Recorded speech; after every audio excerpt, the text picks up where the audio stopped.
Boa noite, meus queridos amigos. É com muita alegria que nós iniciamos mais uma noite de estudo, de trabalho, de evangelho a serviço do Cristo.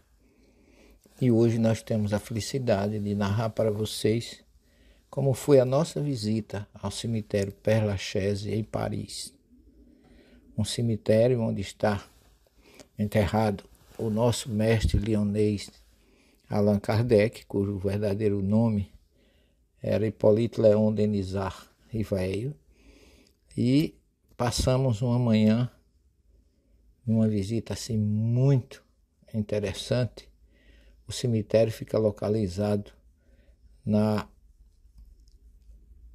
conhecida Arrondissement, que é na 20ª, vamos dizer assim, região de Paris, uma região muito central, no Boulevard de Ménilmontant, e com uma área de 45 hectares.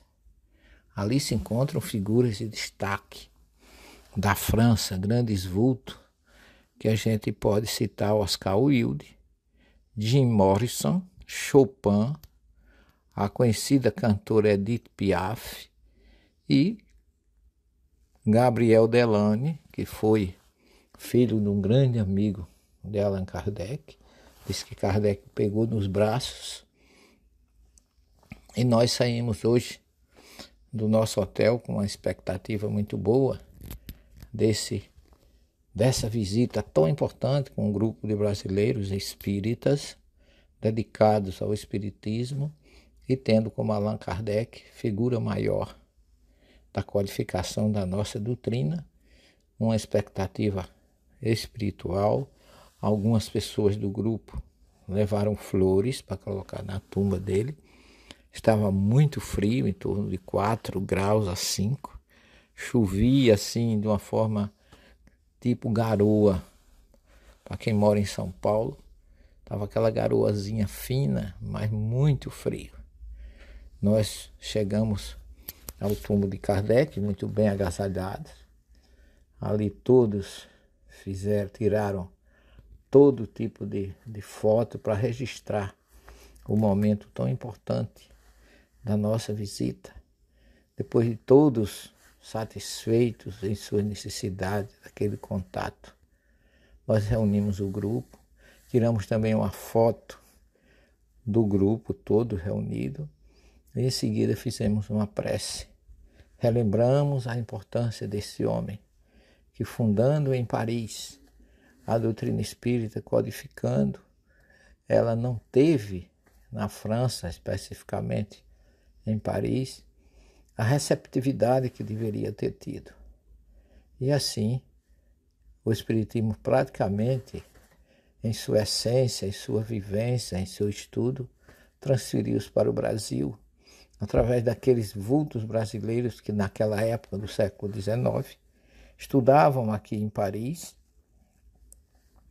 e tiveram conhecimento, porque foi lançado a primeira edição do Livro do Espírito no Palais Royal, e naquele local era uma região muito conhecida, muito frequentada pela sociedade, e ali Kardec lançou a primeira edição do Livro dos Espíritos e também a Revista Espírita no ano de 1858. 18 de abril de 57, lançou o Livro dos Espíritos. E depois, em 1858, lançou a Revista Espírita. E nós visitamos aquele local.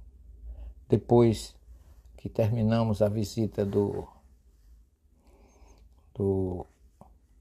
túmulo de Kardec, fizemos as nossas preces, lembramos a importância desse homem para o Brasil, oramos pela paz do planeta, oramos pelas famílias brasileiras, pedimos a Deus que abençoasse o povo de Paris, as famílias de Paris, as nossas famílias que estavam sintonizadas com a nossa visita ali. E no final, ainda fomos visitar o túmulo de Gabriel Delany.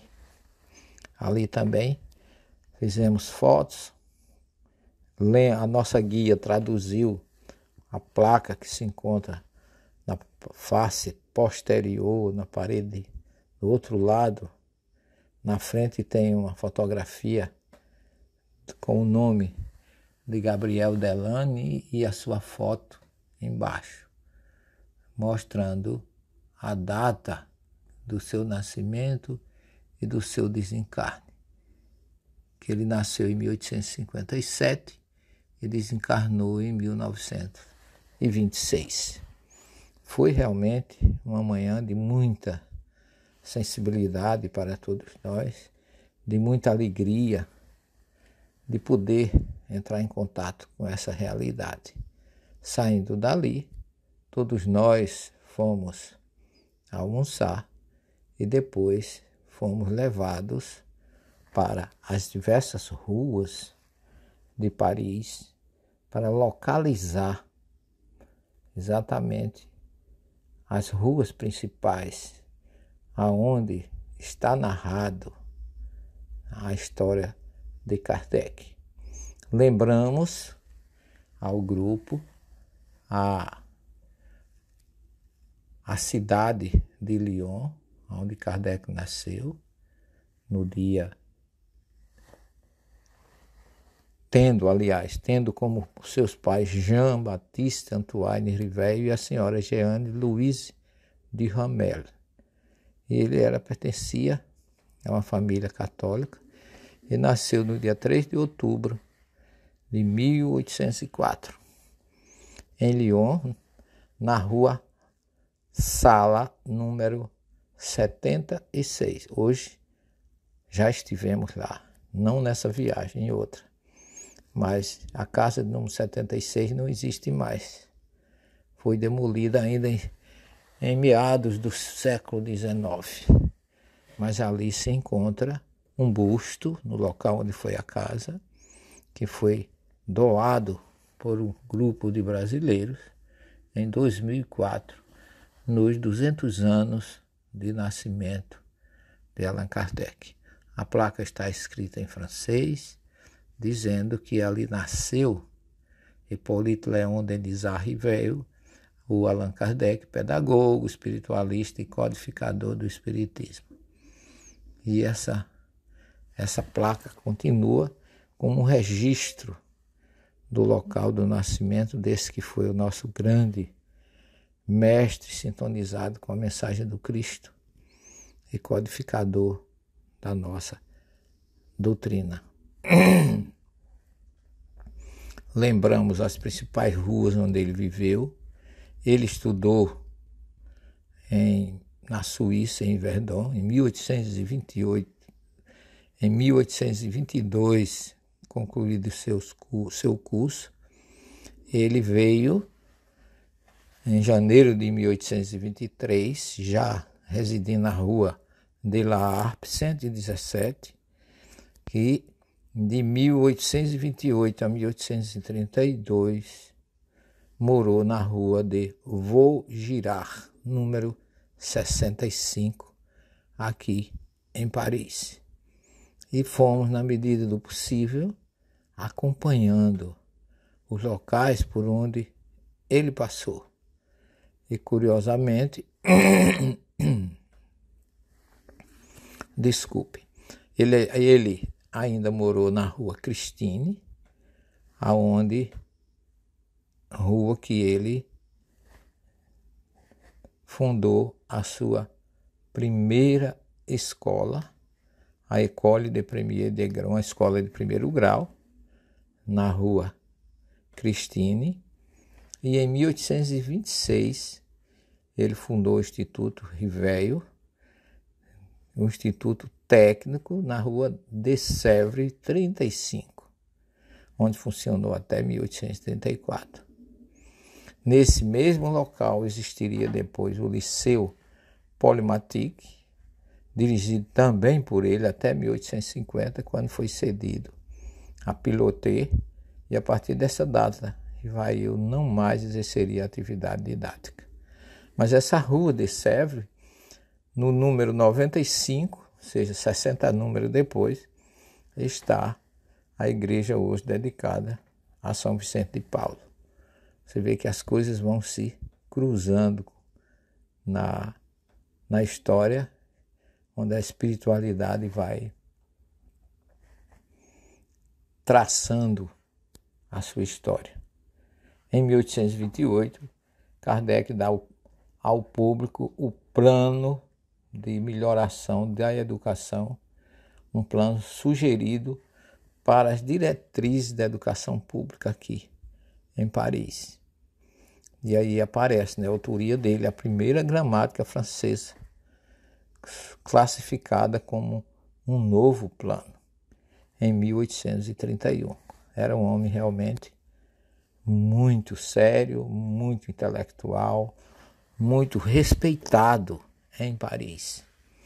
Em 1832, ele se casa com Amélie Gabrielle Boudet, que seria sua dedicada esposa e companheira em todos os momentos, até a sua desencarnação. Ela é conhecida mais tarde entre os espíritas como Madame Allan Kardec. Ela era professora e colaborou com Kardec em suas atividades didáticas. Nunca tiveram filhos, conforme está explícito na Revista Espírita de 1862. Em 1848, a gente sabe que teve nos Estados Unidos a história das Irmãs Fox em Edithville, e que a partir daí a tipologia que começou em poucos anos, fenômenos semelhantes passaram a chamar a atenção do público, não somente nos Estados Unidos, mas agora também na Europa.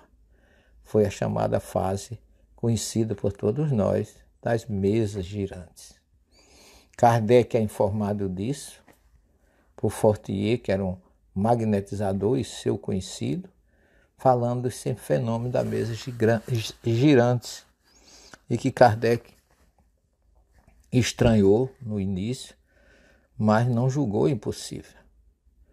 Mas algum tempo depois, Fortier lhe disse que as mesas também falavam, davam sinais de inteligência. A reação de Kardec foi, como sempre, lúcida e muito cética.